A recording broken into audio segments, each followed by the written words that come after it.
Hello. Hello, my name is David Lopez. I'm a student at University of Nevada, Las Vegas.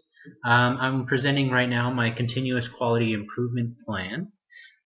This CQI plan was a personal project that we decided to do to see if we can improve on something of ourselves. So as self-reflection, I thought, well, you know what? I'm getting sick lately. So what's something that I can do to help me prevent getting sick? And I thought, well, preventing illness through proper hand hygiene could possibly be something that could help me improve of having a better quality of life. So here's some facts that I got from the CDC. It shows hand washing can reduce the risk of respiratory infection by 16%. And also, only 6 out of 10 men wash their hands after using the bathroom. Another statistic is it is estimated that washing hands with soap and water could reduce diarrheal disease-associated illness by up to 50%. So these are some of the benefits of increasing hand hygiene that I saw are, reducing risk and obviously the lack of compliance that most people do, especially after the bathroom. So I decided what's the best way to approach this thought of trying to improve my hand hygiene through this CQI. And I believe the best way to do it is through a PDSA approach. PDSA is plan, do, study, and act. This approach is used in business and in healthcare to find solutions to problems and studying it out, these type of plans you come up with, in order to come out with a good solution to what your problem is. And I feel that this is the best way to go ahead by finding a resolution to this problem. So planning, I decided to use a few different things. The first thing I did was a fishbone diagram, which here it says illness secondary to decreased hand hygiene. So these are 6 different things that I found that contribute to illness secondary to decreased hand hygiene. And those are psychosocial things such as forgetting or lack of knowledge, not having habits, methods such as improper technique and lack of motivation, equipment and environment. So not having soap with you, or not having a bathroom available to wash your hands, or alcohol sanitation things, or too many people taking the bathroom up. Other things are procedures, so not enough time, discouraged adherence, or dry hands. Other things are different policies. So what are policies that you use at home, or policies, rules that you use at work? Are they adequate or not? So these are the kind of things that I chose that I felt were keeping me from having proper hygiene. Another plan I came up with was this concept map that shows how, when, and why we do proper hand hygiene. So first we can see here on the green one, we see how to perform hand hygiene, which goes through following proper technique protocol through the CDC. Rinsing hands, rubbing hands, using alcohol gels, different things like that. When to perform hand hygiene, well, there's a list below. I'm not going to read them all off, but you can read them there. Before going to the bathroom, and after the bathroom, before eating, before entering and exiting patients' rooms, things like that, and obviously when hands are soiled.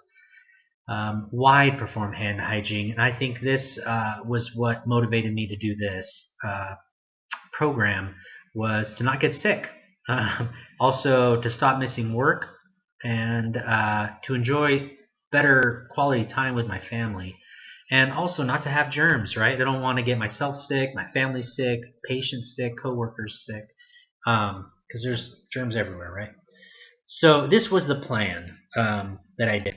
So I took this plan and put it into action for a 14-day pre-intervention period, which was kind of my control. I took 14 days did a self-assessment analysis, and estimated, here in this graph you can see the estimated opportunity for hand hygiene at home, and the estimated opportunities for hand hygiene at work, and the actual times I actually did it at home and did it at work, and the percentage of that. So as you can see, it was pretty abysmal, the amount of times I was actually washing my hands during this 2 weeks, in the 30% to 40%. So my total success rate for compliance during this time was only 39.4% times I was washing my hands, compared to the estimated opportunity of times I had to wash my hands. So here on this other graph below, you can see the relationship between hand hygiene opportunities and actual hand hygiene performed. You shouldn't see any blue, right? The orange, it should be all orange, because at 100%, you wouldn't have any blue there. Way too much blue. That's showing that I missed a lot of opportunities to wash my hands, which therefore increases the chances of getting an illness. So what did I do? I took this information and studied it out. First, I got a team of people with me to help come up with this plan and to help encourage me. This plan was my family, my wife, and also a coworker that I work closely with, and they helped me out. The other thing also was I got CDC printouts for my house. I put them in the bathroom, and also CDC printouts from work that I carried with me to remind me. I also had personal accountability, daily talks with my wife or the coworkers, see if I was following this plan, and also had that checklist that I told you that I was marking every time that I was washing my hands. So from this, I took another 2 weeks and implemented this plan that we came up with of improving hand hygiene.